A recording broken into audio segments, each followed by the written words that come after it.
निश्चित तौर पर ये बहुत गंभीर विषय हैं और हम लोगों को सोचना चाहिए। क्षेत्रीय जनता केवल जो है अपनी पीड़ा की आवाज़ उठाती है, परंतु जो उनका प्रतिद्वंद कर रहे हैं सरकारें जो है उनको उन लोगों को सुननी चाहिए उनकी बातें। हम देख रहे हैं भिलंगना हाइड्रो पावर, जो भिलंगना 3 हाइड्रो पावर, जो दो हाइड्रो पावर संचालित हैं और एक जो है उत्तराखंड जल विद्युत बोर्ड का जो है बनने जा रहा है। और वर्तमान में जो जोशीमठ में जो हाल हुए हैं वही ग्राम पंचायत देवलंग के उस दौरान भू धसा हुआ था।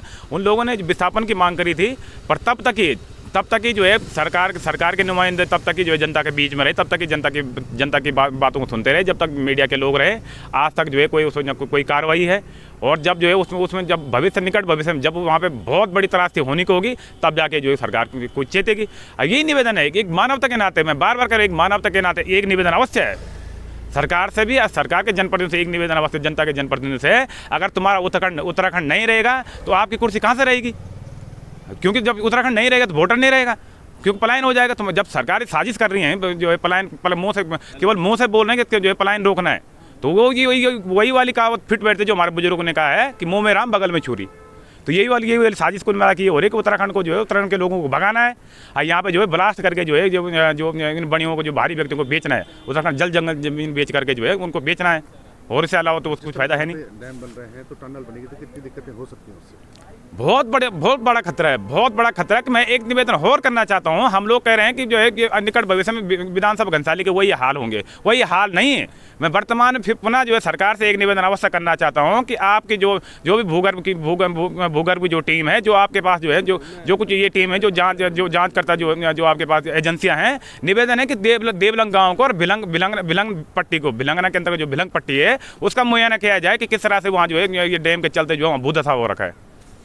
सबसे पहले तो मैं इस बात को बहुत गंभीर विषय मानता हूं कि लगातार भिलंगना नदी के इस रिवर पे लगातार 3 डैम तो इसमें हैं और वही बालगंगा में भी 1 डैम है। और मुझे लगता है अभी कुछ विश्व सूत्रों से पता चला है कि 2 अभी लंबित हैं, उनका भी संचालन होना है। तो ये हम कहते हैं कि पूरी घनसाली की जनता का दुर्भाग्य है, क्योंकि अब जैसे हमें टीवी चैनलों में लगातार ये जो त्रासदियाँ दिख रही है, जैसे जोशीमठ के हालात हैं, वहाँ के लोग कैसे परेशान हैं और उनके पास घर छत नहीं है। तो ये ही स्थिति हम भी लगातार एज्यूम कर रहे हैं आने वाले निकट भविष्य के लिए। तो ये बहुत ही खतरनाक स्थिति है और इन पावर प्रोजेक्टों पे लगाम लगनी चाहिए। हम लगातार सरकार को ये इस बात के लिए कहते हैं कि सरकार ने नहीं किया। वास्तव में सरकार के पास तो पूरा जियोलॉजिकल का फिगर है, उनके पास कई साइंटिफिक टीम है, उनको पहले से ही पता है, लेकिन उनको खाली रेवेन्यू चाहिए कि हमें यहाँ पैसा मिलना चाहिए, यहाँ से हमें पैसा मिलेगा। तो हमारे जनप्रतिनिधि और हम सभी जनता को जागरूक होना चाहिए और इसके प्रति धरना प्रदर्शन करना चाहिए। उनको रोकने के लिए हम सबको एक जागरूकता टीम बनानी चाहिए कि यहाँ नहीं हो, क्योंकि जोशीमठ हालात हम नहीं चाहते हैं। तो यही हमारा कहना है कि ये डैमों पे जितने भी पाबंदियाँ हों रोकने के काम होना चाहिए। सर आप यहाँ पर देख सकते हैं कि जो हमारी भू संरचना है वो कोई जोशीमठ से बहुत अलग नहीं है। हम भी बुल्डर और बजरी में ही हैं, बुल्डर और रेत ही हमें थामे हुई है। बजरी हिलेगी, बुल्डर हिलेगा, हम भी नीचे ही जाएंगे। हमारे पास भी कोई वो नहीं है। और जहाँ पर इतनी कमेटीज़ बन चुकी हैं, इतनी मिश्रा कमेटी मैं आपसे बता चुका हूँ 76 में, 39 में 2 स्विस वैज्ञानिक आगे काम, भिलंगना पर HNB की टीम के NP अग्रवाल सर हैं, उन्होंने काम किया है यहाँ पर भिलंगना के ऊपर।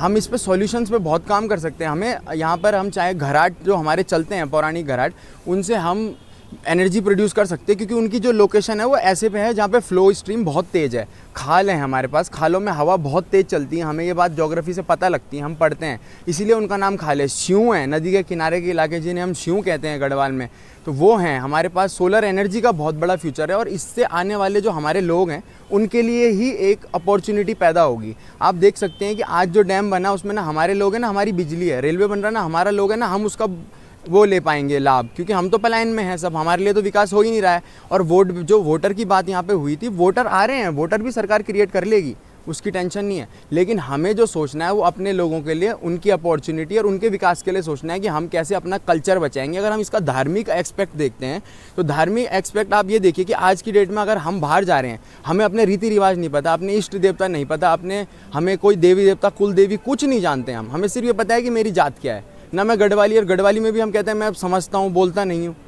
भाषा हमारी संस्कृति का लॉस है। जो डैम यहाँ पर बन रहे हैं उसमें जो टनल बनेगी तो उसमें जो ब्लास्टिंग होगी कितनी दिक्कतें आ सकती हैं? बिल्कुल, अब आपने देखा होगा कि विष्णु घाट जो प्रोजेक्ट है वहाँ पे कंपनी कह रही है कि हम TBM यूज़ कर रहे हैं। Tunnel boring machine. आप टनल बोरिंग मशीन भी यूज़ करिए, आप ब्लास्टिंग जो भी करिए, हम बात कर रहे हैं पानी की। ज़मीन के अंदर पानी है, अगर वो रिश्ता है कहीं से उसे जगह मिलती है तो वो अपने साथ क्या लेके जाएगा, भू लेके ही तो जाएगा। तो हम उसे कैसे रोकेंगे? आप चाहे बोरिंग कीजिए चाहे ब्लास्टिंग कीजिए, उस पानी को रोकने का हमारे पास कोई साधन नहीं है। वो नेचुरल है, वो होके रहेगा। अभी तक विज्ञान ने इतनी प्रकृति नहीं की है कि वो प्रकृति के साथ लड़ सके। हम प्रकृति का जो डिस्ट्रक्शन है उसको विज्ञान से नहीं रोक पाएंगे।